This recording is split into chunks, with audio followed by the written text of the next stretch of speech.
Hello, my friends. Welcome to PMP Exam Prep, Pace and Reasoning, the quality area. Today, we are going to go through questions as we have in the past, starting off from some that are in the middle, intermediate, if you will, and we'll get into some that are a little bit more difficult before we get into the curveball for the day. So let's start off with quality. As you work on the retrospective, a discussion about enablers of agility is started by two team members. As servant leader, they ask you for advice. Which of the following would you use as an enabler for agility? Choose two options. If you need more time as usual, hit the pause button. The answer to this, my friends, could be gleaned from the Agile Manifesto. And one of the principles tells you that technical excellence and good design enhances agility. So the answer is A and B. You can find this on page 9 of the Agile Practice Guide. Let's move on. You are working on an Agile project and your customer is looking forward to approving the final deliverable. You need to perform frequent incorporation of ongoing work into the whole product and then retest to determine that the entire product still works as intended. Which of the following XP practices should you do to satisfy this need?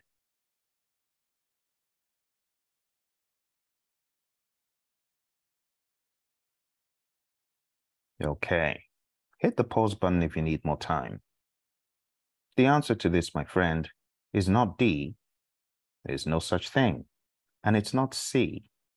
Spikes just refers to prototyping, additional research, or some risk action. The best answer, my friend, is A. This is continuous integration. Performing frequent incorporation of work into the whole, no matter the product, and then retest to determine that the entire product still works as intended. Code refactoring is cleaning up code, but that is not what this question is talking about. This question is clearly talking about integration. Next question. You're working on an Agile project with team members. Your customer is looking forward to approving the final deliverable. Which of the following should you do first as a project manager?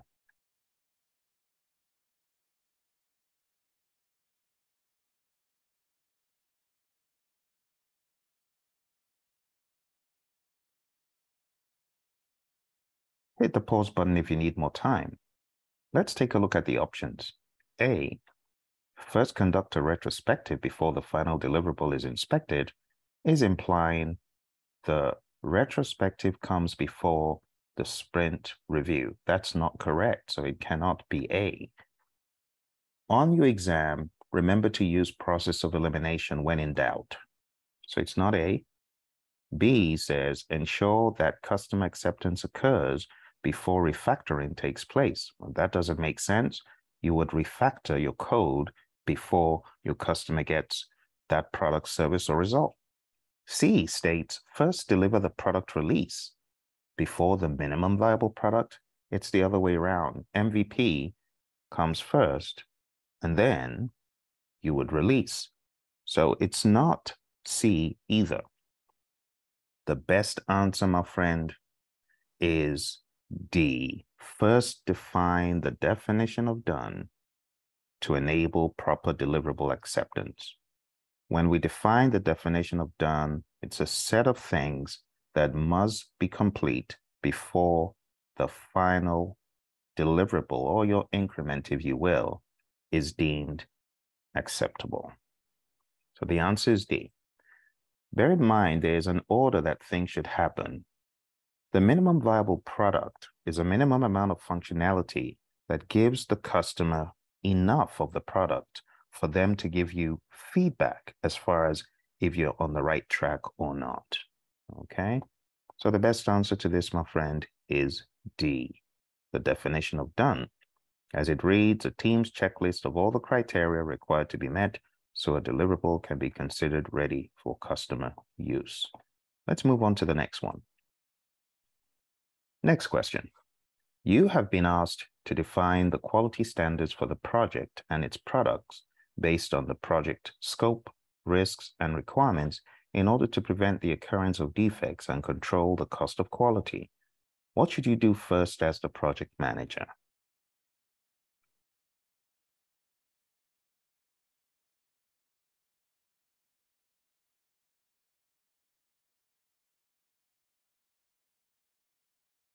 Okay. Hit the pause button if you need more time.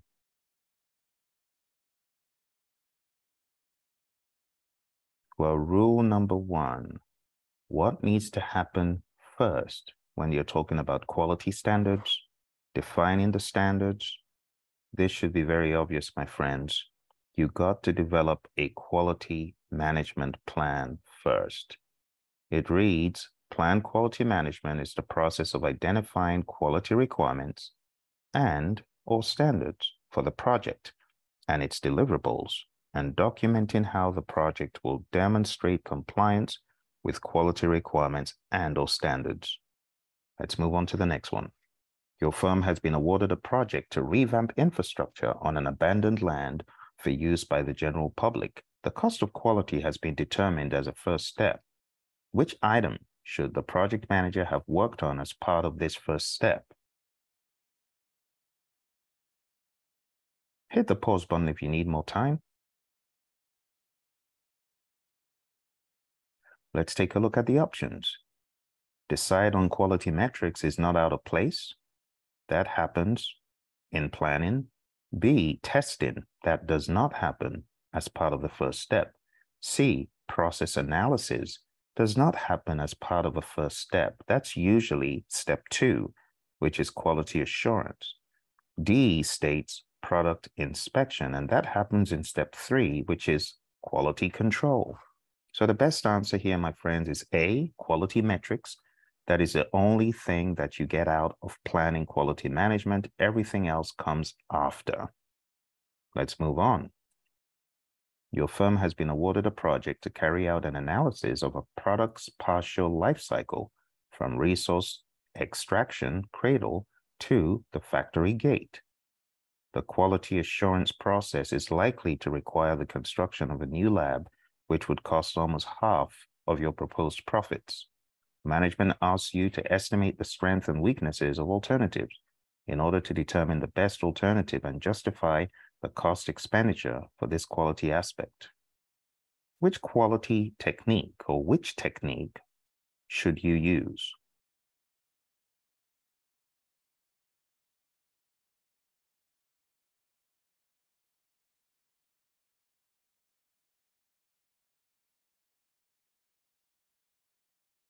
All right, hit the pause button if you need more time.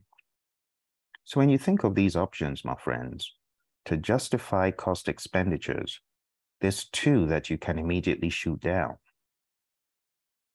Performing quality assurance is not a technique, that's a process. And planned cost management is a process. So if I was on the exam, I would eliminate these 2, and I would be left with 2. And they're both in that same domain of quality meets cost. But there's one that helps you justify cost expenditures, and it's not the cost of quality. The answer is B, cost-benefit analysis. This is used to estimate the strengths and weaknesses of alternatives in order to determine the best alternative in terms of benefits provided.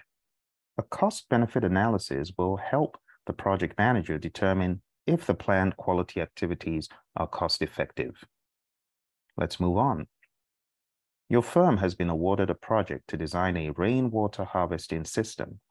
As your project progresses, you are asked to ensure that the processes being carried out will result in project success while identifying process improvement opportunities. Which of the following statements describes what is being done?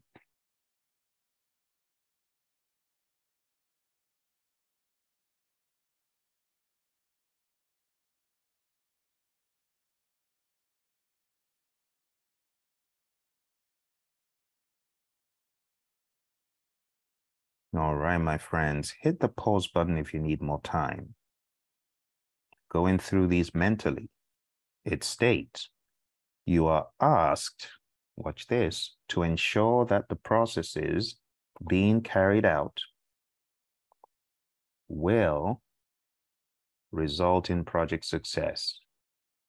This is not planning quality. This is not controlling quality. It's too late by then. So it's not B and it's not C. Now, it says using process analysis as a technique. Process analysis is the technique being referred to here to some degree. And the reason why you know this is your process analysis ensures that the processes are of value. And you look to optimize your processes, but it's not done in control quality. Ensuring that processes will result in success is done in quality assurance, and that's code for managed quality. So the best answer here, my friends, is manage quality, not the control quality processes. Manage quality involves following and meeting standards to ensure stakeholders that the product will meet their needs, expectations, and requirements. Process analysis identifies opportunities for process improvement. This analysis also examines problems, constraints, and non-value added activities that occur during a process. Okay, let's move on to our next question. Your firm has been awarded a project to design an inexpensive cutting-edge alternative fuel. You are working with a set of technical guidelines for the optimization of certain aspects, cost, safety, and quality of this product while it is under development. Optimization of certain aspects of this product while it's under development. What does this describe?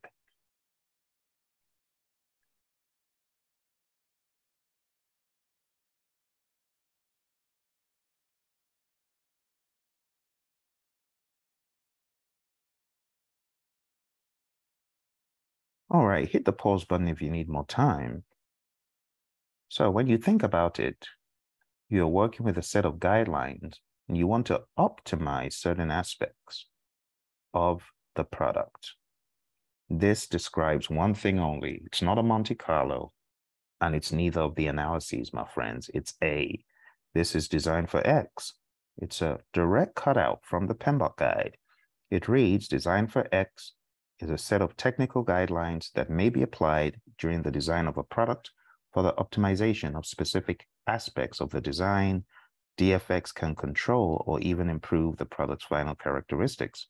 So whenever you see a product, remember, it's designed for something. It could be designed for ease of assembly, like IKEA claims. It could be designed for ease of use. It could be designed for ergonomics. It could be designed for optimization of energy. It really depends. Let's move on. You are the project manager on an Agile project. You have been asked to carry out a quality activity to improve on the team's performance. Which of the following ceremonies does this best describe? Hit the pause button if you need more time.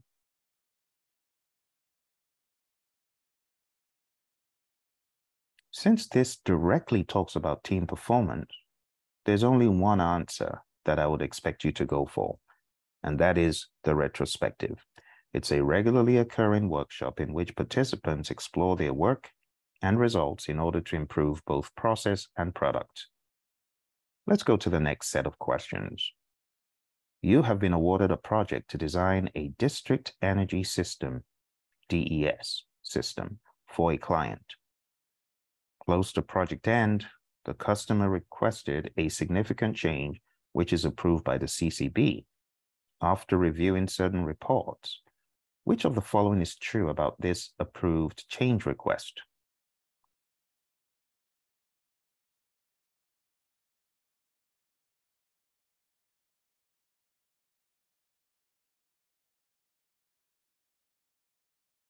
All right, hit the pause button if you need more time.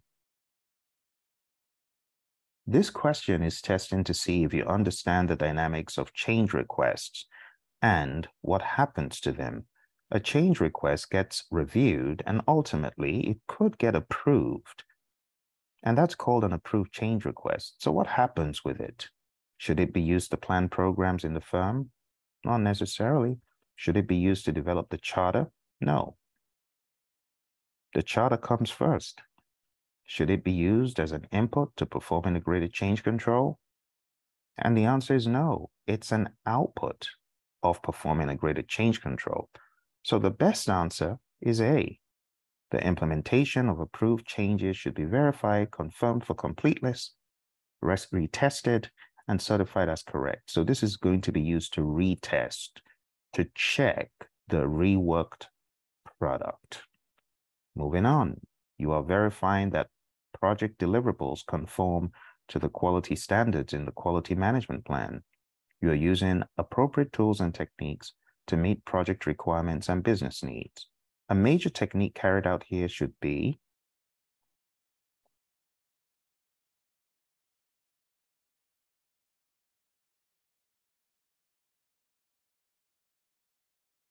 all right, my friends, hit the pause button if you need more time.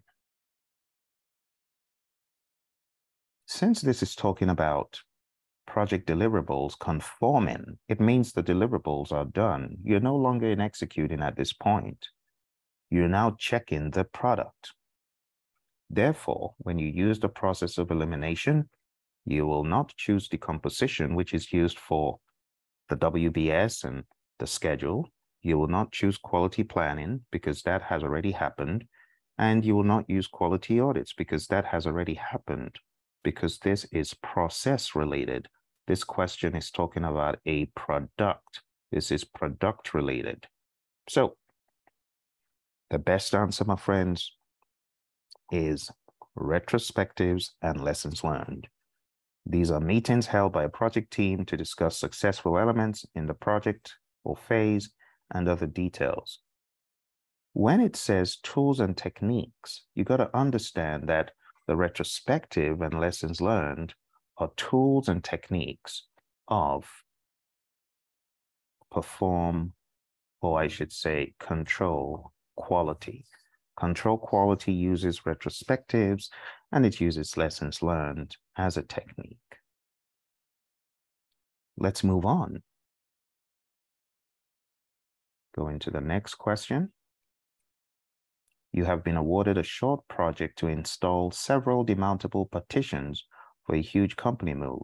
Parts of the installment were found to be defective and change requests from the customer were approved for rework. During quality control, you ensure these changes are indeed in the revised deliverable. What is the derived output of these actions known as?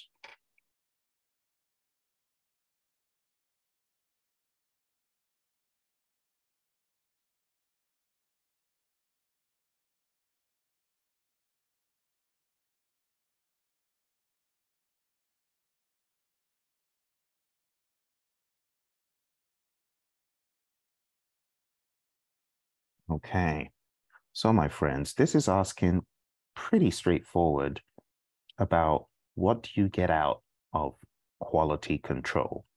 And it's not A or B, and neither is it D. This is really just describing the obvious. It's a verified deliverable. A goal of control quality is to determine correctness of deliverables, and the results of performing the control quality process are verified deliverables, and that becomes an input to validate scope for formalized acceptance. Let's move on. And that concludes our view of the relatively intermediate questions.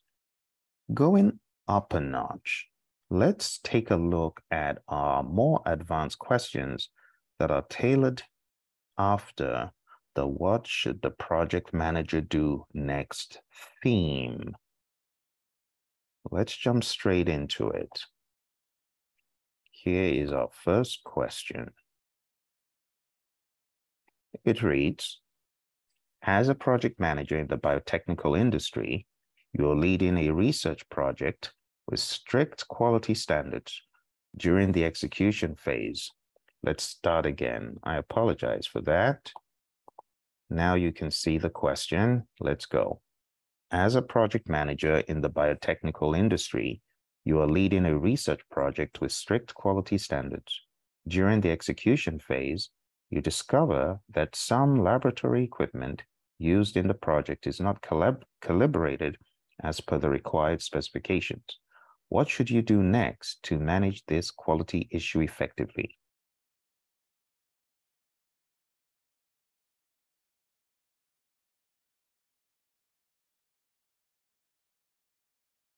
Hit the pause button if you need more time.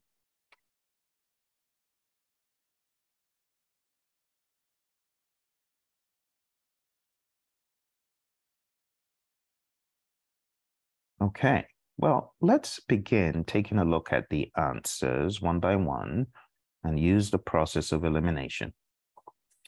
Using the process of elimination, there's a statement here. A, it says, conduct an impact analysis to assess the potential and then risk effects. And then it says of the equipment calibration issue on future project outcomes. So this is saying, what would the impact be of poor calibration on our future outcomes? Well, this really is not important because now it's an issue, right? And it says a quality issue. So we're not interested at this point in potential risks. First of all, a risk is potential, so it's needless to put potential in front, but it just sounds intelligent. But this is not a good option because it's saying, let's check what happens if we continue like this. You don't want to continue like this, so it cannot be A. You don't need to conduct an impact analysis to assess risk effects. This is an issue. You already know that this does not meet required specifications. So whatever happens in the future going like this is not part of the discussion. It shouldn't even come up. It's like saying, well, let's see what happens if we use a faulty calibration. You don't care. You don't want to use a faulty calibration. So it's not A. B says, communicate the quality issue to the project team and stakeholders and seek their input on resolving it. Now, while that sounds good, the question is, are they the best people to solve this? Let's take a look at what we have in the next option. Option C, collaborate with the laboratory personnel and equipment suppliers to rectify the calibration issue. This is a good word, rectify. Rectify the issue. This has nothing to do with risk, like I said.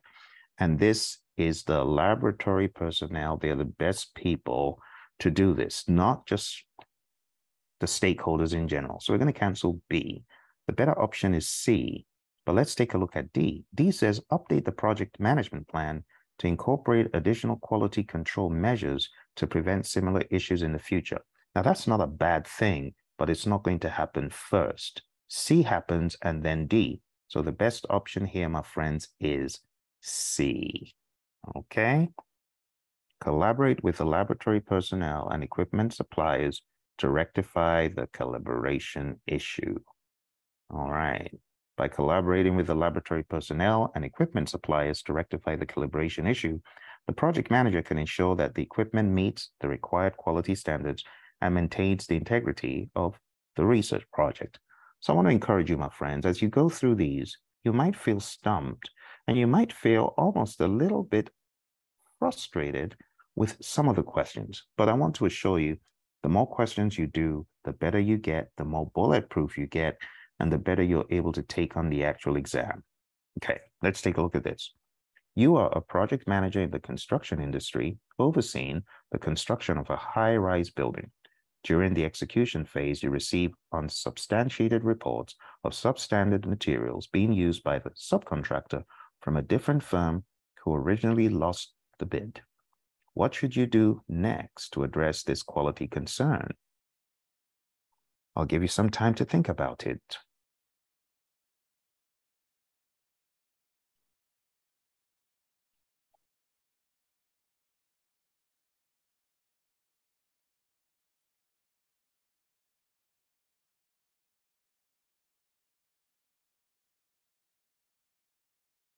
All right, friends.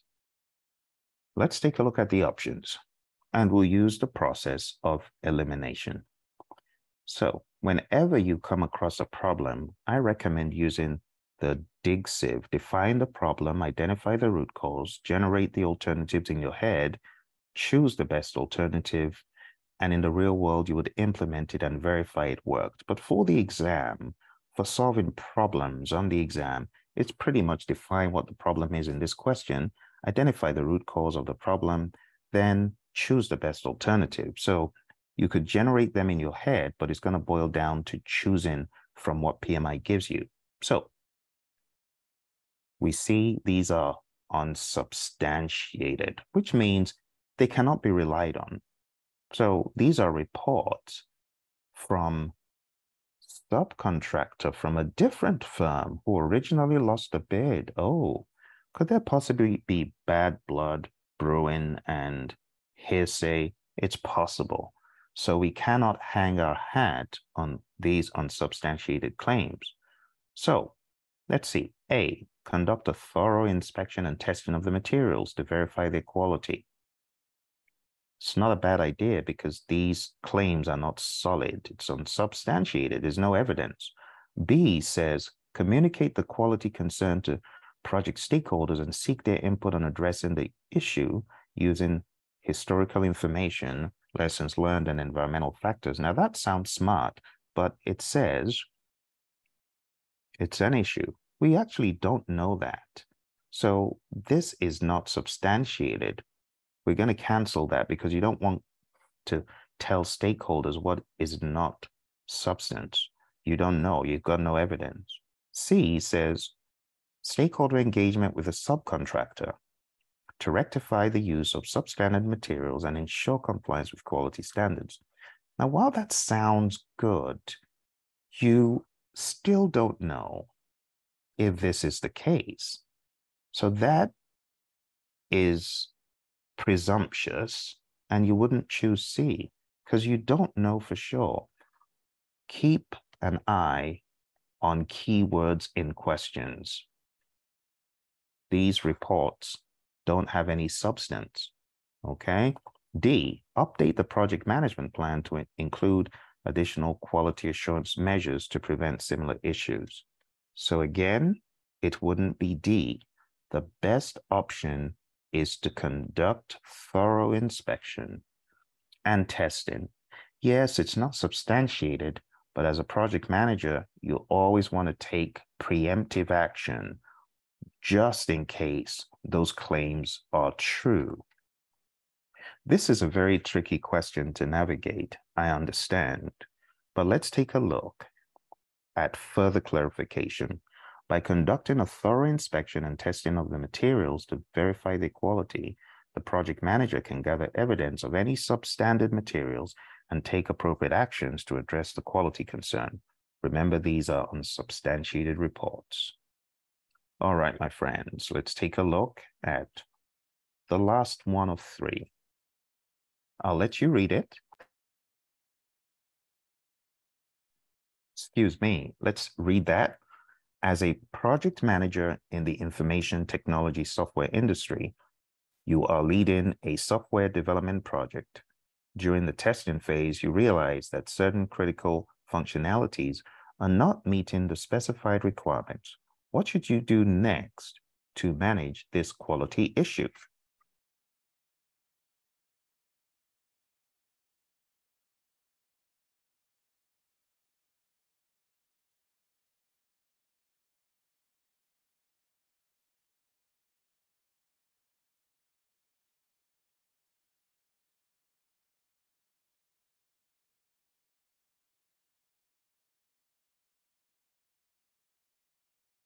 All right, let's take a look at this, my friends, and use again the process of elimination. Using the process of elimination, A, analyze the impact of the quality issue on the project objectives and deliverables. Well, certain functionalities are not meeting the specified requirements. That's the bottom line, right? These deliverables cannot be used if they're not meeting specified requirements anyway. So doing an impact analysis on the project objectives and deliverables is inconsequential. Even if you feel, well, there's no impact, no, you still need to comply with the specified requirements. Okay, so A is not the best option. Okay, it's like saying, well, these functions don't meet the specified requirements, but they don't hurt anyone. Let's go ahead and still use them. No, there needs to be some rectification. So doing an impact analysis is kind of inconsequential here. Bottom line is your requirements or your functionalities are not meeting the specified requirements. B, communicate the quality issue to the project team and stakeholders and seek their input on resolving it. Well, random stakeholders are not the best people to contact for this.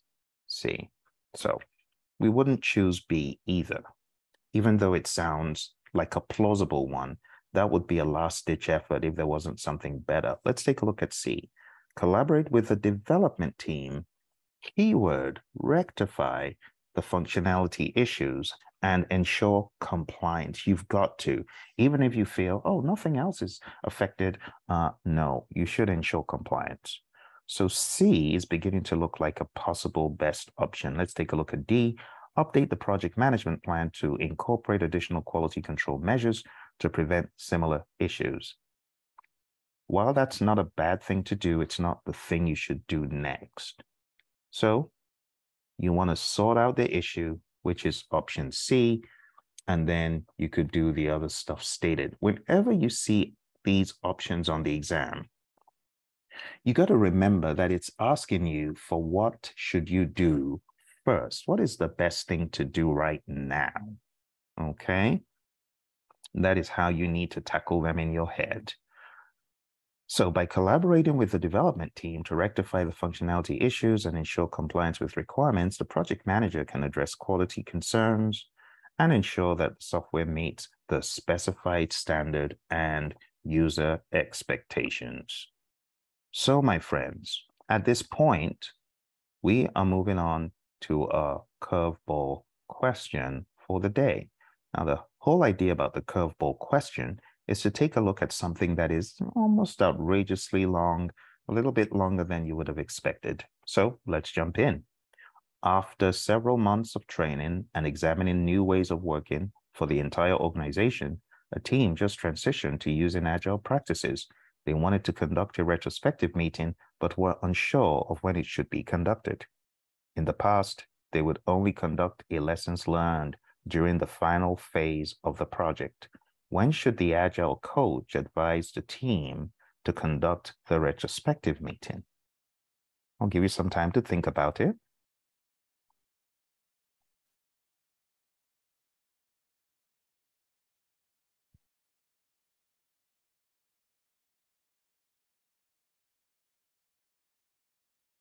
Okay, hit the pause button if you need more time. Taking a look here, my friends, we can see at the end of the project or phase, well, for retrospective, that's a little bit too late, so it's not A. B, just after the conclusion of every release.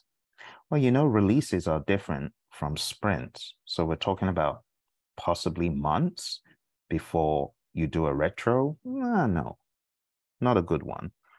It boils down to C and D, before sprint planning for the next iteration. That's plausible because the retrospective in the world of Scrum happens at the end of the sprint. D, as and when any dysfunction is discovered. Wow, that's going to be a whole lot of retros, possibly. It also doesn't fit various models that are used in the world of Agile. So the best one to choose, my friends, is not A, B, or D. The best option to choose is option C. It's before sprint planning for the next iteration.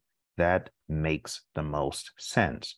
If you haven't taken a look at PMI's Agile Practice Guide and the practices on page 50 forward, I would advise you to do that. I think it will help you. The retrospective is a separate event, and it should be conducted after the sprint review and before the next planning event. And this is so that you can take the lessons from the current sprint and feed them into the next sprint. And that could impact what you do in sprint planning. So keep that in mind. And my friends, we have come to the end of our PMP exam prep, pace, and reasoning in the quality area. I appreciate you joining me today. Remember, if you have any questions or concerns, this channel is here to support you. There's a number of options as far as podcasts that you can sync up to. We have a podcast which is at pmradio.org. We have a boot camp which is coming up sometime soon at hpmexam.com. And usually we do these once a month or once every 2 months, so keep plugged in. And we also have a number of other tools at Praizion.com, our main website. Go on down to Praizion.com and take a look at the number of opportunities there for both PMP students and graduates. Thank you, my friends. It's been your buddy Phil. I hope you found value from this.